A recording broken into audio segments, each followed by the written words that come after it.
முன்னொரு காலத்தில் ஒரு புலவர் வாழ்ந்து வந்தார். அவர் தனது குடும்பத்திற்கு உணவு கூட அளிக்க முடியாத வறுமை நிலைக்கு தள்ளப்பட்டார். அதனால் அரண்மனைக்கு சென்று மன்னரிடம் உதவி கேட்க முடிவு செய்கிறார்.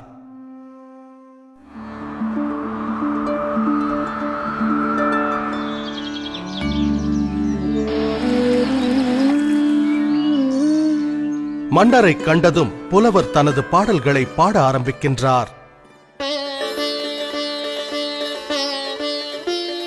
ஆஹா, அருமை அருமை! பாடல்களை கேட்டு மனம் மகிழ்ந்த மன்னர் என்ன பரிசு வேண்டும் என கேட்கிறார்.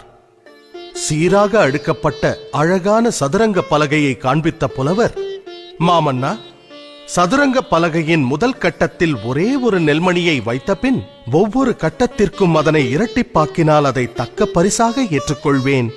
நிச்சயமாகவா? தங்கம் வேண்டாமா? நெல்மணிகள் போதுமா? ஆம் மன்னா என்றார் புலவர். அப்படியே ஆகட்டும்.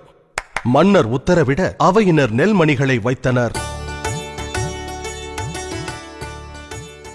முதல் கட்டத்தில் 1, இரண்டாம் கட்டத்தில் 2, மூன்றாம் கட்டத்தில் 4, நான்காம் கட்டத்தில் 8 என நெல்மணிகளை அடுக்கினர்.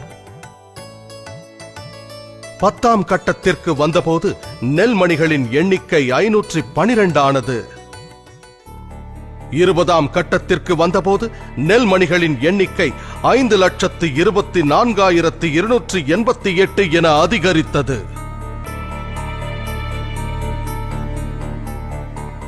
பாதி தூரம், அதாவது 32வது கட்டத்தை அடைந்த போது நெல்மணிகளின் எண்ணிக்கை 214,74,83,648 பெருகியது.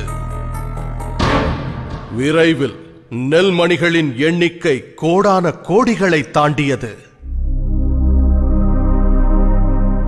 இதன் காரணமாக மன்னன் தன் ராஜ்ஜியம் முழுவதையும் அந்த புத்திசாலி புலவரிடம் ஒப்படைக்கும் நிலை ஏற்பட்டது.